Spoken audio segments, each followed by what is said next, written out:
It was Easter Sunday, March 30th, 1975, a day meant for new beginnings, bright dresses, and chocolate bunnies. On Minor Avenue in Hamilton, Ohio, the Ruppert home hummed with life. Children zigzagged across the lawn, giggling as they searched for eggs hidden under bushes and behind tree trunks. Inside, the scent of sweet rolls and simmering ground beef for sloppy joes filled the air, mingling with the laughter of cousins and the clinking of glasses. Charity Ruppert, the 65-year-old matriarch, moved about the kitchen with practiced authority, scolding gently and urging children to wash their hands before dinner. Her elder son, Leonard Jr., stood by her side, ready to carve the ham. Alma, Leonard's wife, once James's secret love, laughed easily with her daughters as they set the table. Upstairs, 41-year-old James Ruppert sat alone in his room, small-framed, soft-spoken, with thick glasses that magnified his tired eyes. James was a man who had spent most of his life in the shadows. While the family downstairs played and prepared, he listened. To them, it was joyous noise. To James, it was a chorus of mockery, a loud reminder of his failures. That morning, he had barely stirred. The night before, he had been at the local bar, nursing whiskey after whiskey, lamenting to anyone who'd listen about his mother's threats to kick him out, about how he was nothing compared to Leonard. When the bartender asked if he'd go home to join the family, James had mumbled, "I have to fix it. I have to make it right." By 4 p.m., James decided that right meant something else entirely. He rose from his bed, opened a drawer, and pulled out a .357 Magnum, two .2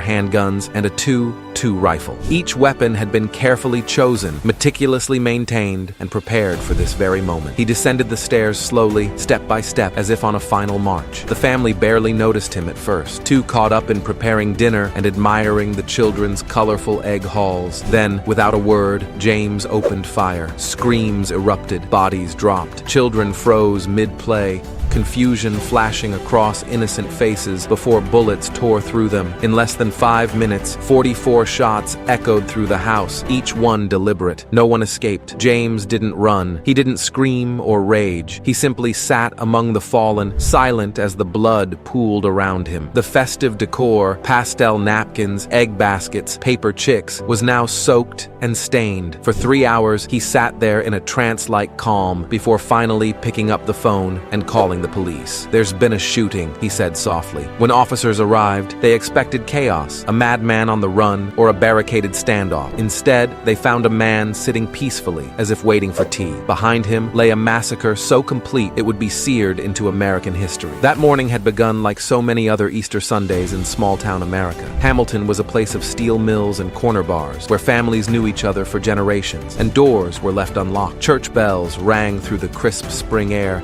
as families gathered in their Sunday best. Charity had invited Leonard and Alma and their children for a classic Easter dinner, a tradition that brought them all under one roof. The children, Leonard III, Michael, Thomas, Carol, Anne, David, Teresa, and John, had spent the morning giggling and comparing who found the most eggs. They teased each other over jelly beans and plotted afternoon games in the yard. In the kitchen, Charity fussed over pots and pans, telling Alma which carrots needed more sugar, scolding a grandchild for sneaking a marshmallow. Leonard, the pride of the family, made small talk with his brother, trying to include him in the preparation. But to James, every word was an accusation, every laugh a dagger. James had long felt invisible in his own family. His mother constantly reminded him of his shortcomings, his failed engineering degree, his inability to hold a job, his reluctance to marry or move out. She taunted him that he should have been born a girl, a comment she repeated so often it had become a private mantra of shame in James's mind. That afternoon, when Leonard teased James about the old Volkswagen parked outside, a trivial comment about how he should fix it, it became the final straw. James had spent his life absorbing jabs. That day,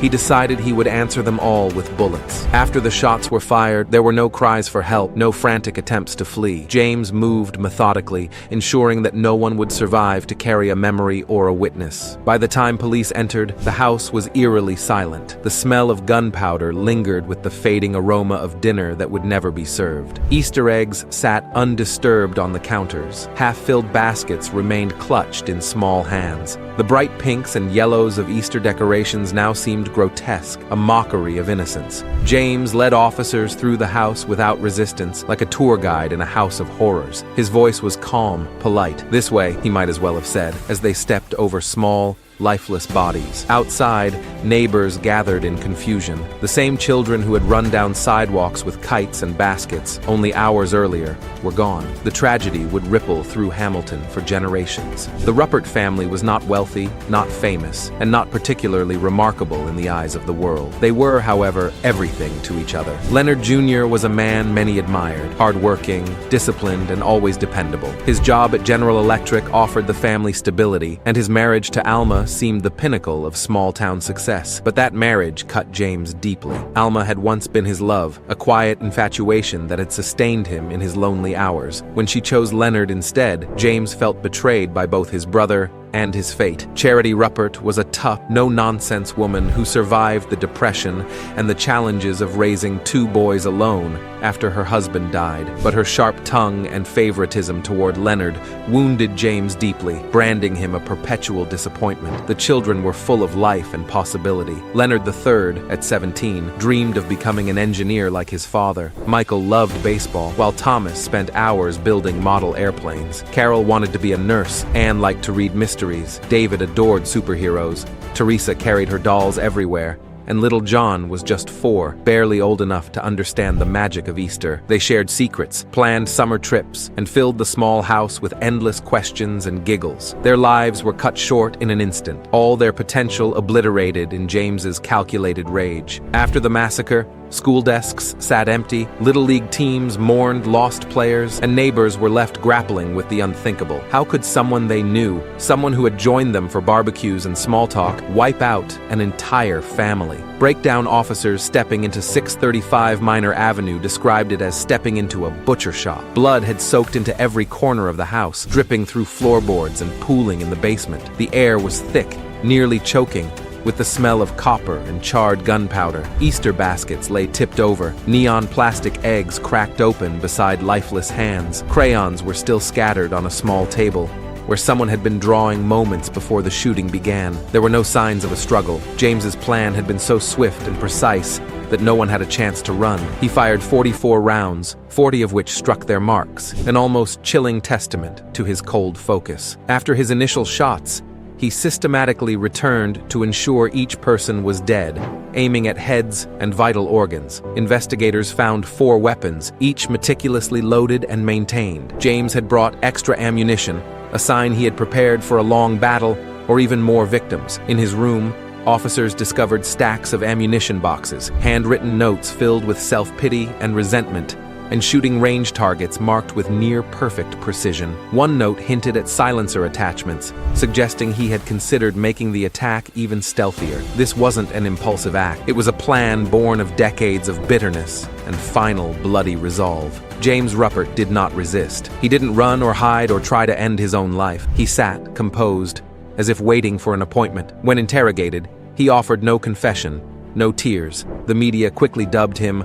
the quiet killer, and his cold demeanor only deepened the horror. Neighbors struggled to reconcile the man they knew with the monster revealed. James had always been polite, if distant. He mowed his lawn, waved to passers-by, occasionally offered a shy smile. Few knew about his failures, the abandoned engineering degree, the endless string of low-paying jobs, the loneliness that gnawed at him daily. He had lived in his mother's home, jobless and dependent, as she berated him for not becoming like Leonard. Friends heard rumors that he was about to be kicked out. Others speculated that James, aware of life insurance policies and property values, had coldly decided that murder was his inheritance shortcut. His legal team leaned into the insanity defense, claiming he had lived under such crushing psychological abuse that he snapped. 2 psychiatrists supported this theory, describing James as delusional and paranoid. Prosecutors, however, saw through the act. They outlined how he chose Easter intentionally, a day when everyone would be present, how he timed the attack with church bells to muffle the gunshots, how he executed each victim with a methodical,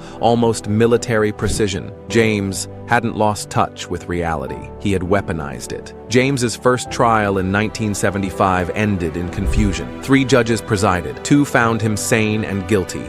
while the third insisted he was insane. The legal tangle led to a mistrial. For 7 years, Hamilton waited for a final verdict. The community was haunted by rumors, by the empty playgrounds, by the ghostly echoes of children's laughter that once rang through backyards. In 1982, a second trial commenced. The prosecution was relentless this time. They called 29 witnesses, introduced 200 pieces of evidence, and painted a vivid, horrifying portrait of James as a man who felt invisible for so long that he decided to make his pain unforgettable. The defense continued to argue insanity, bringing in a Harvard psychiatrist who insisted that James had lost all sense of reality, that he would have killed more if given the chance. But the court no longer wavered. James Ruppert was convicted on all counts and sentenced to 11 consecutive life sentences without the possibility of parole. No loopholes, no final appeals. The courtroom was silent as the verdict was read. The few surviving relatives wept quietly.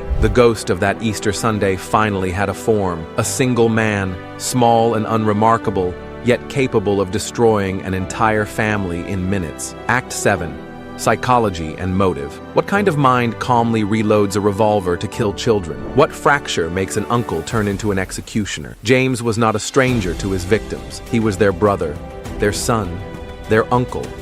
He had eaten at their tables, heard their secrets, watched them grow. Yet in 5 minutes, he transformed from forgotten man to the architect of America's worst family massacre. Experts described him as deeply paranoid, consumed by lifelong resentment, his mother's scorn carved into him like slow acid. His brother's success was a daily wound. Alma's choice of Leonard over him shattered what little self-worth he clung to. Some say James's rage fermented quietly over decades, each disappointment a brick in the fortress of his hatred. Easter Sunday, a day of rebirth and forgiveness, became the perfect canvas for his final masterpiece of revenge. Prosecutors argued James knew right from wrong. He deliberately chose the timing, the weapons, and the victims. He didn't shoot himself because suicide was a mortal sin, even as he committed something far worse. The question remains, was he insane or simply done hiding? Did he truly break, or did he decide to show the family he would no longer be ignored, even if it meant becoming a monster?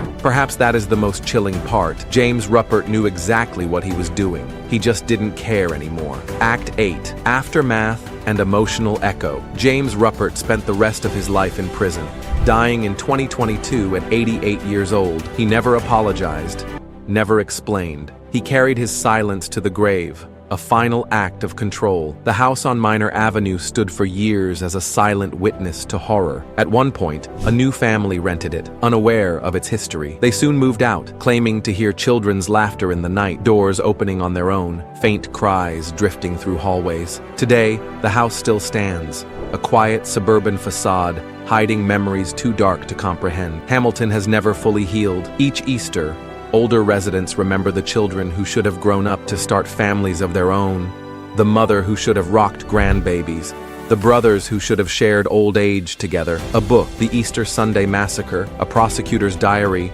was later compiled from notes kept by the lead prosecutor's daughter-in-law, piecing together legal strategy and emotional devastation into a legacy of remembrance. At the cemetery, Alma's mother's tombstone reads, "Preceded by 8 grandchildren." It is a sentence that captures unfathomable grief in just 5 words.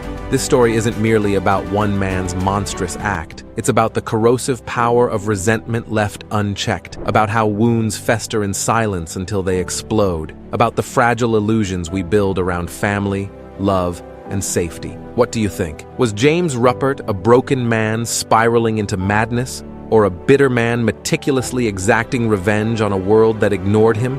In the end, it wasn't just a crime, it was a message, a horrifying testament to how far a forgotten man might go to make himself seen, even if it meant becoming the devil on Easter Sunday.